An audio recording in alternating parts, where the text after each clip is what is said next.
रहे हैं prime India news. चलिए बात करते हैं बड़ी खबर की।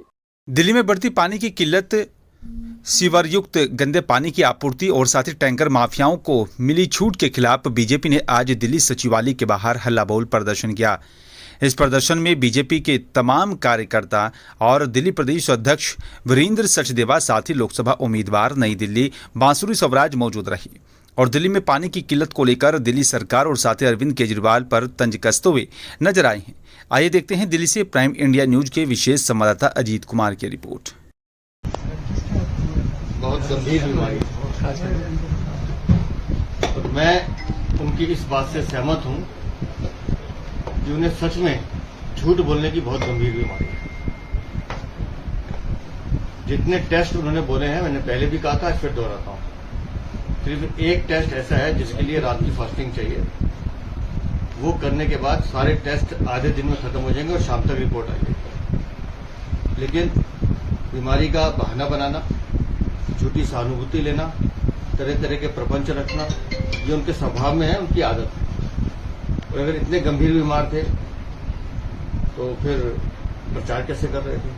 उत्तर प्रदेश भी गए, दिल्ली में भी कर रहे, अब तो पंजाब में इतनी भीषण गर्मी में घूम रहे थे। फिर उन्होंने कहा कि मेरे यूरिन में कुछ, क्या कहा उन्होंने, कीटोन बढ़ गए हैं। और कीटोन बढ़ने का सबसे बड़ा कारण होता है जब आप गर्मी में घूमते हैं। तो मुझे तो लगता है कई बार ये खुद बीमारियों को आमंत्रित करते हैं ताकि किसी तरह से मेडिकल बोर्ड में मेरी बीमारी दिखाई जाए। लेकिन ठीक है, न्यायालय अपना काम कर रहा है। अब सबको पता है कि उन्होंने कहाँ जाना है और जहां जा रहे हैं वहां भी मेडिकल बोर्ड होता है, पूरी व्यवस्थाएं होती हैं दवाइयों की, और डॉक्टर इलाज करते हैं। लेकिन इन सब बातों के बावजूद भी उनकी चोरी, उनका भ्रष्टाचार, उनकी नाकामी और दिल्ली का जो आज पानी के लिए एक एक बूंद के लिए तरसना पड़ रहा है, उसका कोई जिम्मेदार है तो सिर्फ एक अरविंद केजरीवाल है। सर, उन्होंने ये भी कहा है कि देश को तानाशाही से बचाने के लिए मैं जेल जा रहा हूँ और इस बात का मुझे फक्र है। उन्हें फक्र होना चाहिए कि उन्होंने दिल्ली को लूटा है। उन्हें फक्र होना चाहिए कि उन्होंने दिल्ली को शराब की नगरी बनाने का काम किया था। उन्हें फक्र होना चाहिए कि उन्होंने शराब की काली कमाई में दलाली खाई है। उन्हें फक्र होना चाहिए कि उन्होंने सरकारी अस्पतालों में नकली दवाइयां दी हैं। उन्हें फक्र होना चाहिए कि मोहल्ला क्लिनिक में नकली फर्जी टेस्ट करा के उसमें से कमीशन और पैसा खाया है। उन्हें फर्क होना चाहिए कि शिक्षा क्रांति के नाम पे, स्कूल के बच्चों के कमरे बनाने के नाम पे उन्होंने चोरी की है। उन्हें फक्र होना चाहिए कि कैसे पैनिक बटन घोटाला उन्होंने किया। उन्हें फक्र होना चाहिए कि कैसे दिल्ली जल बोर्ड को एक दीमक की तरह लूटने का काम उन्होंने किया। सर, दिल्ली की जनता वेट कर रही थी कि पानी पे सीएम केजरीवाल कुछ बोलेंगे, पर जो मैसेज था उसमें पानी का जिक्र आएगा नहीं, क्योंकि पानी के मामले में वो राजनीति कर रहे हैं। दिल्ली अगर आज एक एक बूंद के लिए मेरी माताएं बहनें डब्बे लेकर सड़कों पर घूम रही हैं, वो दृश्य देखा नहीं जाता है। उसके लिए कोई एक आदमी जिम्मेदार है तो अरविंद केजरीवाल है। जल बोर्ड को लूट के खा गए वो।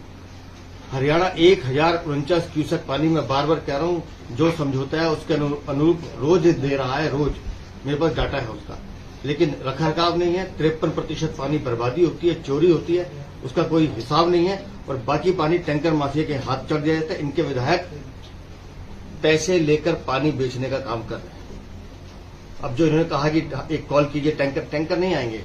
अगर 1000 टैंकर लगाए जाएंगे तो सिर्फ 100 या 200 टैंकर जाएंगे, बाकी 800 सिर्फ कागजों पे चलेंगे और उनकी पर्ची साइन होगी और पैसा नीचे से लेकर ऊपर तक सबकी जेब में जाएगा। 200 लोगों की इन्होंने टीम बनाई कि जो निगरानी करेगी। दिल्ली में पानी कोई कार तो नहीं, धोरा कार, अच्छा है, पानी वेस्ट नहीं होना चाहिए, निगरानी होनी चाहिए। लेकिन 2000 रुपए का जुर्माने के नाम पर वो 200 लोगों की टीम 1-1000 रुपए में मांडवाली करती रहेगी और वहां भी भ्रष्टाचार करेगी। ये अरविंद केजरीवाल का प्रशासन है। फिलहाल मेरे साथ सिर्फ इतना ही। आप देखते रहिए प्राइम इंडिया न्यूज।